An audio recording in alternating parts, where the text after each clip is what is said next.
Hello बच्चों, स्वागत है आप सभी का basics with Kundan sir YouTube channel में। आज का जो वीडियो है, आज हम क्लास 10 का साइंस में अध्याय 11, अध्याय 12 और अध्याय 13 यानी कि विद्युत धारा के चुंबकीय प्रभाव और हमारा पर्यावरण का all previous year MCQ question and short question discuss करने वाले हैं।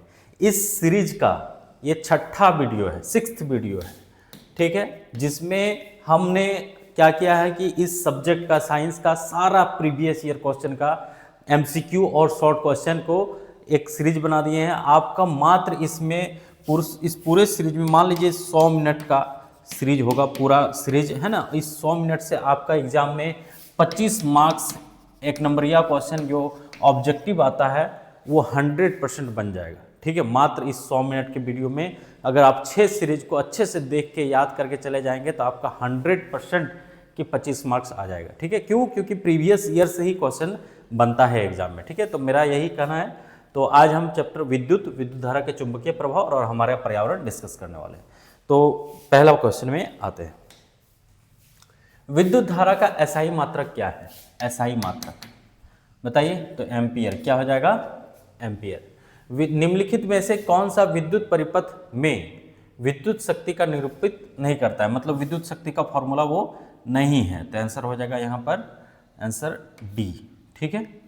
अगला क्वेश्चन, दो चालक तार जिनके पदार्थ लंबाई तथा व्यास समान है किसी विद्युत परिपथ में पहले श्रेणी क्रम में और फिर बाद में पार्श्व क्रम में संयोजित किया जाता है, तो श्रेणी क्रम तथा पार्श्व क्रम संयोजन में उत्पन्न ऊष्मा का अनुपात क्या होगा? तो हो जाएगा 1:4। विद्युत आवेश का एसआई मात्रक। अब देखिए, शॉर्ट क्वेश्चन इतना ही था, इतना ही एमसीक्यू क्वेश्चन है, ठीक है। अब हम शॉर्ट क्वेश्चन देखते हैं। विद्युत आवेश का एसआई मात्रक क्या है? कूलाम है। विद्युत धारा का मात्रक की परिभाषा करें तो विद्युत धारा का एसआई मात्रक क्या होता है? एम्पियर। तो 1 एम्पियर होता है क्या? किसी चालक में 1 सेकंड में 1 कूलाम आवेश की प्रवाह से उत्पन्न विद्युत धारा को क्या कहते हैं? 1 एम्पियर। तीसरा नंबर क्वेश्चन, उस युक्ति का नाम लिखिए जो किसी चालक के सिरों पर विभवांतर बनाए रखने का काम करता है। तो विभवांतर बनाए रखने का काम कौन करेगा? सेल या फिर बैटरी। विद्युत धारा जो भी किसी भी धारा में बहता है तो किसके कारण बहता है? विभवांतर उत्पन्न होता है तभी बहता है। जैसे पानी बहता है तो एक साइड ऊंचा एक साइड नीचे रहता है, तब जाके पानी बहता है। उसी तरह विभवांतर उत्पन्न होता है, और विभवांतर उत्पन्न कौन करता है? सेल या बैटरी। कौन सा पदार्थ विद्युत का सर्वश्रेष्ठ चालक है? तो विद्युत का याद कर लीजिएगा, सर्वश्रेष्ठ चालक कौन है? चांदी। क्योंकि चांदी बहुत महंगा है इसलिए इसका इस्तेमाल नहीं करते हैं विद्युत परिपथ में। सबसे ज़्यादा इस्तेमाल हम लोग तांबा का करते हैं, उसके बाद एल्युमिनियम का करते हैं, ठीक है। विद्युत परिपथ का क्या अर्थ है? किसी विद्युत परिपथ में सतत मतलब लगातार बंद पथ को विद्युत परिपथ कहते हैं। किसी विद्युत परिपथ में दो बिंदुओं के बीच विभवांतर मापने के लिए, तो विभवांतर को मापने के लिए वोल्ट मीटर को किस क्रम में जोड़ा जाता है? तो पार्श्व क्रम में जोड़ा जाता है। देखिए, एमीटर को जो विद्युत धारा को मापता है उसको श्रेणी क्रम में जोड़ा जाता है। किस क्रम में? श्रेणी क्रम में। और वो वोल्ट मीटर को किस में जोड़ा जाता है? पार्श्व क्रम में, ठीक है, याद रखिएगा। विभवांतर को किस यंत्र से मापा जाता है? तो वोल्ट मीटर। प्रतिरोध का एसआई मात्रक क्या है? ओम। बहुत आसान है, ओम का ऐसा भी चिन्ह होता है, ऐसे करके, ऐसे, ठीक है, सिंबल होता है। अब आते हैं, ये हो गया विद्युत का, खत्म हो गया। विद्युत धारा का चुंबकीय प्रभाव। निम्नलिखित में से किसी विद्युत धारावाही तार के निकट चुंबकीय क्षेत्र का सही वर्णन करता है? तो चुंबकीय क्षेत्र का सही वर्णन है चुंबकीय क्षेत्र रेखाएं, ये वाला होगा ऑप्शन डी। चुंबकीय क्षेत्र की संकेंद्रीय क्षेत्र रेखाओं तथा केंद्र तार का केंद्र होता है, ठीक है। अगला प्रश्न, विद्युत चुंबकीय प्रेरण की परिघटना किसी वस्तु को आवेशित करने की प्रक्रिया है, या फिर मतलब डायरेक्ट आंसर हम आप बोल देते हैं, विद्युत चुंबकीय प्रेरण की परिघटना। तो क्या होगा?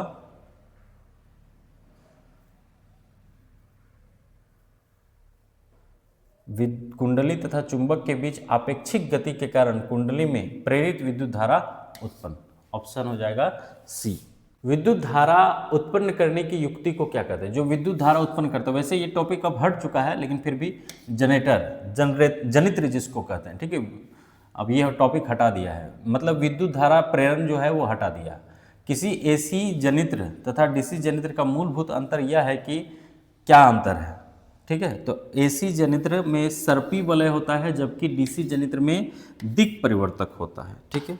अगला क्वेश्चन, लघु पथन के समय परिपथ में विद्युत धारा का मान क्या होता है? लघु पथन मतलब शॉर्ट सर्किट, जब शॉर्ट सर्किट होता है तो विद्युत परिपथ में धारा का मान क्या होता है? बढ़ जाता है, बहुत अधिक हो जाता है, जिसके कारण जैसे ये तार है, इसके ऊपर में एक परत चढ़ा रहता है, वो परत जब तार में बहुत ज़्यादा धारा बहेगा तो उष्मा उत्पन्न होगा, और उष्मा उत्पन्न होता है तो ये तार गल जाता है, तो फिर क्या होता है? दो तार आपस में सड़ जाता है, तो शॉर्ट सर्किट उत्पन्न होता है, ठीक है। हाँ हाँ जी, वो क्या है? ठीक। विद्युत फ्यूज विद्युत धारा के किस सिद्धांत पर काम करता है? ये उसमें सिद्धांत पर काम करता है। हर घर में आप देखे होंगे कि एक बोर्ड होता है जिसमें एक फालतू सा कुछ लगा हुआ होता है ना, वो फालतू सा नहीं, वो बहुत इंपॉर्टेंट होता है। वो उसमें क्या होता है? एक तार लगा होता है, पतला सा तार, जब बहुत ज़्यादा वोल्टेज आ जाता है या फिर धारा बहता है तो ऊष्मा उत्पन्न होता है और वो तार गल जाता है। बाकी मेरा इससे जो अन्य जो साधित्र है या जो मशीन है, जैसे पंखा है, कूलर है, टीवी है, ये सब खराब होने से बच जाता है। अगला क्वेश्चन, विद्युत घंटी किस प्रभाव पर कार्य करती है? तो ये हो जाएगा चुंबकीय प्रभाव। किस प्रभाव पर कार्य करती है? चुंबकीय प्रभाव। डायनामो का सिद्धांत आधारित है, किस पर आधारित है? डायनामो का सिद्धांत प्रेरित विद्युत पर आधारित है। किस पर आधारित है? प्रेरित विद्युत।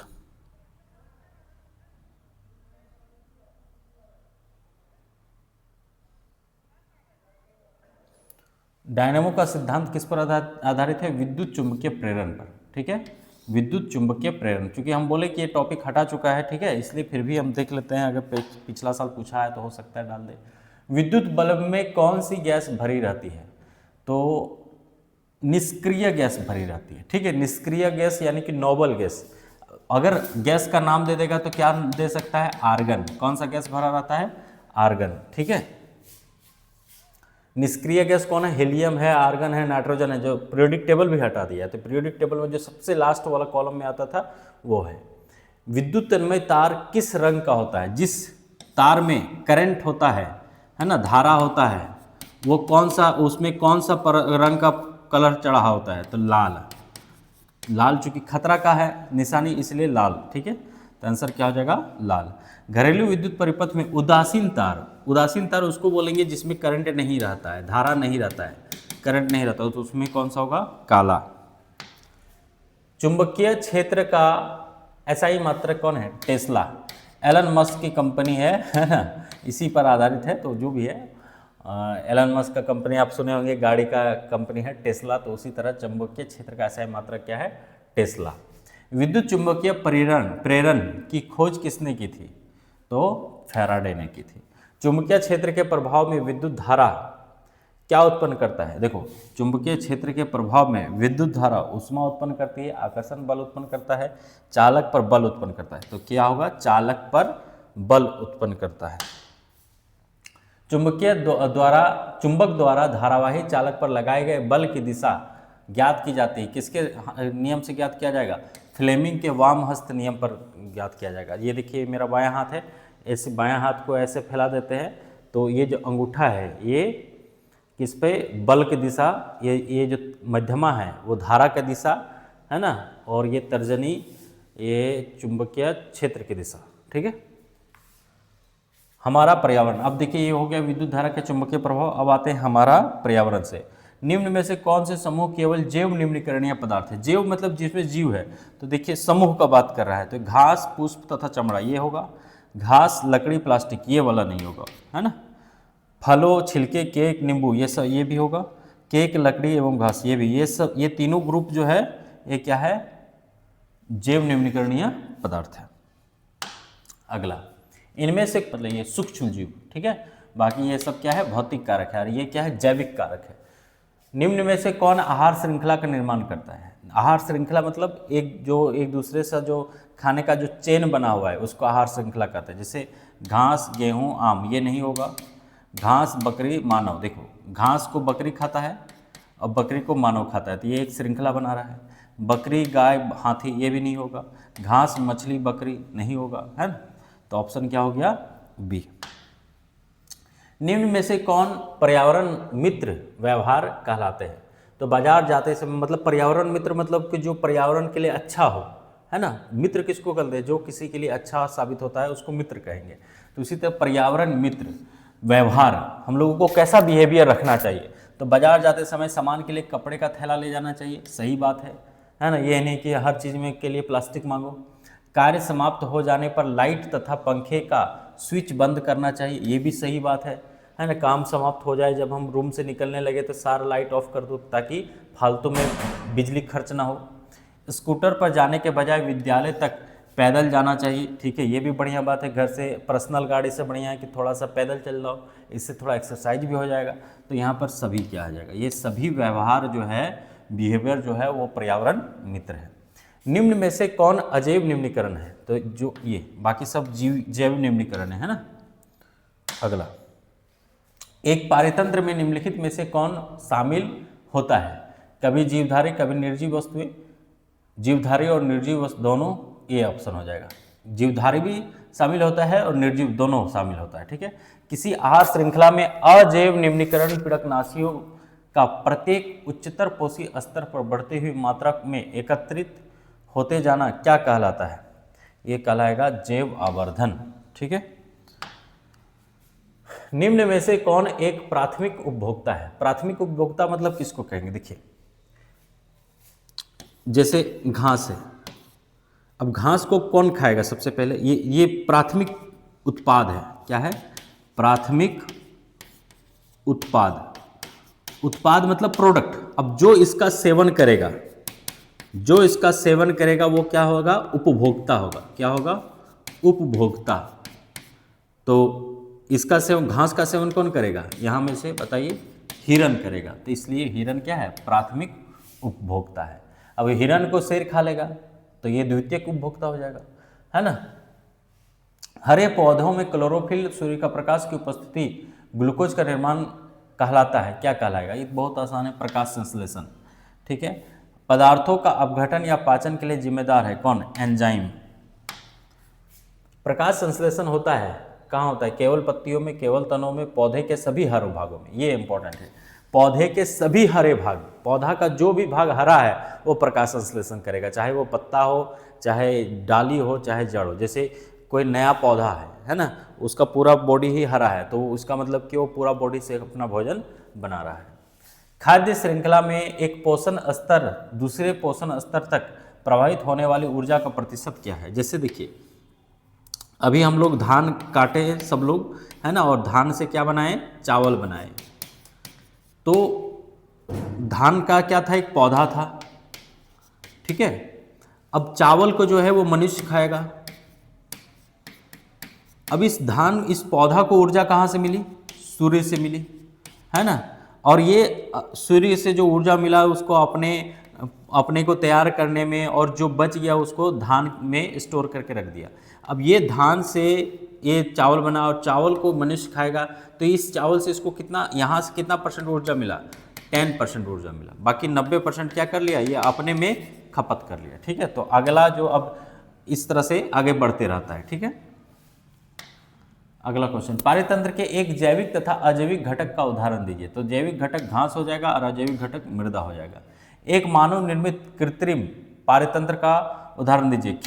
खेत जो है हम लोग बनाते हैं तो उसमें छोटा छोटा कीड़ा मकोड़ा होता है, उसको खाने वाला कोई और होता है, उसको खाने वाला कोई और होता है। या तालाब भी दे सकते हैं यहाँ पर, है ना, छोटा मोटा तालाब भी एक क्या है? पारितंत्र है। ओजोन अणु का रासायनिक सूत्र O3 क्या होगा? O3। CFC chlorofluorocarbon. किसी भी आहार श्रृंखला में प्रथम ऊर्जा स्रोत कौन है? सूर्य। सबको ऊर्जा कहाँ से मिलता है? सूर्य से ही मिलता है। डायरेक्टली इनडायरेक्टली ऊर्जा सूर्य का एकमात्र जो है विशालतम स्रोत है। DDT का पूरा नाम क्या है? डाइक्लोरो, डाइफिनाइल और ट्राइक्लोरोइथेन। सूर्य से आने वाले प्रकाश में उपस्थित पराबैंगनी किरणों से पृथ्वी को कौन सुरक्षा करता है? तो ओजोन परत सुरक्षा करता है। लास्ट क्वेश्चन, ओजोन परत वायुमंडल के किस भाग में पाई जाती है? तो समताप मंडल, स्ट्रेटोस्फेयर में पाया जाता है, ठीक है। तो इस तरह से साइंस का कंप्लीट हो गया पूरा सीरीज। अगर आप ये 6 वीडियो आप देख लेते हैं तो आपके एग्जाम में 100% हम बोल रहे हैं 22 से 25 मार्क्स का MCQ आप बना के आइएगा एकदम। इसलिए कमज़ोर विद्यार्थी जिसका अभी तक कोई खास तैयारी नहीं हुआ, अगर वो ये सीरीज देख लेगा तो 100% फर्स्ट डिवीजन करके आ जाएगा। 20-25 नंबर यहाँ से ले आएगा और 5-10 नंबर उधर, इतना सारा लॉन्ग क्वेश्चन रहेगा, सब्जेक्टिव क्वेश्चन रहेगा, वहाँ से ले आएगा, आराम से फर्स्ट डिवीजन करेगा। तो अब आप लोग के लिए हम नया सीरीज लेके आएंगे जो सामाजिक विज्ञान का होगा, SST। अब इसमें सारा इसी तरह का प्रीवियस ईयर का लेके आएंगे। हो सकता है इसमें एक बुक का एक वीडियो एक बना दे। हिस्ट्री का एक बुक है तो हिस्ट्री का पूरा बना दे, है ना, पॉलिटिकल साइंस का पूरा बना दे। देखते हैं कैसा पॉसिबल हो पाता है, वैसा करेंगे। तो अगला जो सीरीज है सामाजिक विज्ञान का है। आप साइंस का कंप्लीट तैयारी इस सीरीज से कर सकते हैं, ठीक है। तो वीडियो को अच्छा लगा तो लाइक कर दीजिए और चैनल को सब्सक्राइब कर दीजिए और अपने यार दोस्तों को चैनल को इस वीडियो को ज़्यादा से ज़्यादा शेयर करें। ये प्लेलिस्ट भी बना दिए हैं हम 10th class previous year MCQ question, ठीक है, साइंस का। उसी तरह सामाजिक विज्ञान का भी लेके आएंगे, ठीक है। धन्यवाद।